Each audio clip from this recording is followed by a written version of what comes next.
রান্নাঘরে যখনই আসি তখনই না এই বাটারফ্লাইগুলোর দিকে তাকিয়ে থাকি, কি ভালো লাগে দেখতে। আমি নিজে করেছি তো, না নিজে করেছি বলে না, সত্যি দেখতে ভালো লাগে, তাই জন্যই এইগুলো করা আর কি, দেখতে দেখতে রান্না করব বলে।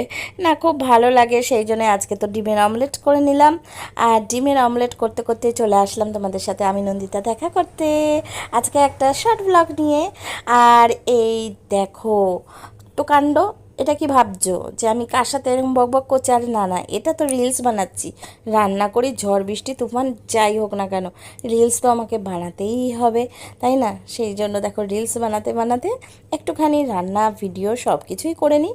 আর এদিকে নেমে গেল প্রচণ্ড বৃষ্টি, আর কি ভালো লাগছে একটু এরকম বৃষ্টি হওয়াতে। দেখো এই যে ফুলের ওপরে যে বৃষ্টিটা পড়ছে না, এটার জন্য কিন্তু মনটা একেবারে ফুরফুর করছে, ফুরফুর হয়ে গেল মনটা, তো খুব ভালো লাগলো। আর এই যে ফুলের কালারটাও কিন্তু দেখতে খুব সুন্দর হয়েছে। তবে বৃষ্টি হয়েছে তো কি হয়েছে, কোনো গরম কমেনি, ঠিক আছে। আর এই দেখো এই যে বানিয়েছিলাম কি সুন্দর একটা বোতল দিয়ে, এই দেখো একটা ডিজাইন করেছি, ওল্ড লিখেছি। বোতলগুলো ফেলে দিয়ে কি হবে বলুন তো?